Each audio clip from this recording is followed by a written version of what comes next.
اعوذ باللہ من الشیطان الرجیم بسم اللہ الرحمن الرحیم اللہم صل علی محمد وعلی آل محمد کما صلیت علی ابراہیم وعلی آل ابراہیم انک حمید مجید اللہم بارک علی محمد وعلی آل محمد کما بارکت علی ابراہیم وعلی آل ابراہیم انک حمید مجید وما خلقت الجن والانس الا لیعبدون الذاریات۔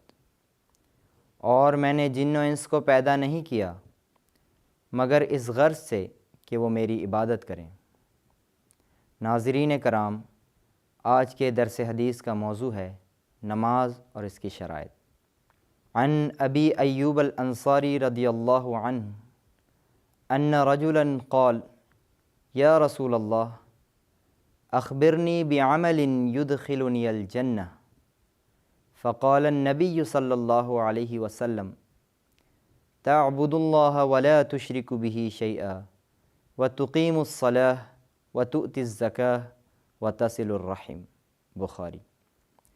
حضرت ابو ایوب انصاری رضی اللہ عنہ بیان کرتے ہیں کہ ایک آدمی نے حضرت صلی اللہ علیہ وسلم کی خدمت میں عرض کیا، اے اللہ کے رسول، کوئی ایسا عمل بتائیے جو مجھے جنت میں لے جائے۔ آپ صلی اللہ علیہ وسلم نے فرمایا، اللہ تعالیٰ کی عبادت کر، اس کے ساتھ کسی کو شریک نہ ٹھہرا، نماز پڑھ، زکوٰۃ دے اور صلہ رحمی کر، یعنی رشتہ داروں کے ساتھ پیار و محبت سے رہ۔ عن جابر رضی اللہ عنہ قال سمعت رسول اللہ صلی اللہ علیہ وسلم یقول ان بین الرجل و بین الشرک والکفر ترک الصلاۃ۔ مسلم۔ حضرت جابر رضی اللہ عنہ بیان کرتے ہیں کہ میں نے حضرت صلی اللہ علیہ وسلم کو یہ فرماتے ہوئے سنا کہ نماز کو چھوڑنا انسان کو شرک اور کفر کے قریب کر دیتا ہے۔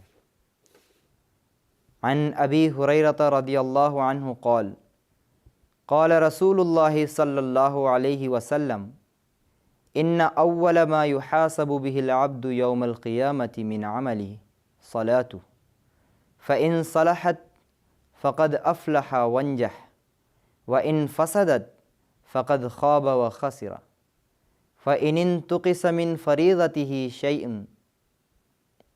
قال الرب عز وجل انظروا هل لعبدي من تطوع فيكمل بها من انتقص من الفریضة ثم تكون سائر اعماله على هذا۔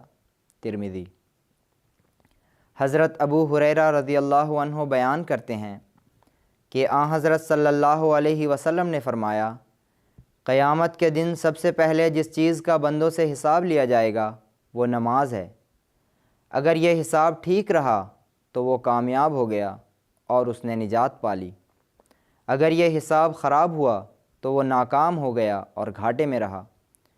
اگر اس کے فرضوں میں کوئی کمی ہوئی تو اللہ تعالیٰ فرمائے گا، دیکھو میرے بندے کے کچھ نوافل بھی ہیں، اگر نوافل ہوئے تو فرضوں کی کمی ان نوافل کے ذریعہ پوری کر دی جائے گی، اسی طرح اس کے باقی اعمال کا معائنہ ہوگا اور ان کا جائزہ لیا جائے گا۔ عن ابی ہریرہ رضی اللہ عنہ قال سمعت رسول اللہ صلی اللہ علیہ وسلم یقول ارأیتم لو ان نہرا بباب احدکم یغتسل منہ کل یوم 5 مرات هل يبقى من درنه شيء؟ قالوا لا يبقى من درنه شيء۔ قال فذلك مثل الصلوات الخمس يمحو الله بهن الخطايا۔ بخاری۔ حضرت ابو ہریرہ رضی اللہ عنہ بیان کرتے ہیں کہ میں نے حضرت صلی اللہ علیہ وسلم کو یہ فرماتے ہوئے سنا، کیا تم سمجھتے ہو کہ اگر کسی کے دروازے کے پاس سے نہر گزر رہی ہو اور وہ اس میں دن میں 5 بار نہائے تو اس کے جسم پر کوئی میل رہ جائے گی؟ صحابہ رضی اللہ عنہم نے عرض کیا، یا رسول اللہ صلی اللہ علیہ وسلم، کوئی میل نہیں رہے گی۔ آپ صلی اللہ علیہ وسلم نے فرمایا، یہی مثال 5 نمازوں کی ہے، اللہ تعالیٰ ان کے ذریعہ گناہ معاف کرتا ہے اور کمزوریاں دور کر دیتا ہے۔ حضرت اقدس مسیح موعود علیہ الصلاۃ والسلام فرماتے ہیں، نماز خدا کا حق ہے، یہ دین کو درست کرتی ہے، اخلاق کو درست کرتی ہے، دنیا کو درست کرتی ہے۔ نماز کا مزہ دنیا کے ہر ایک مزے پر غالب ہے۔ قرآن شریف میں 2 جنتوں کا ذکر ہے، ایک ان میں سے دنیا کی جنت ہے اور وہ نماز کی لذت ہے۔ ملفوظات جلد 6 صفحہ 370-71۔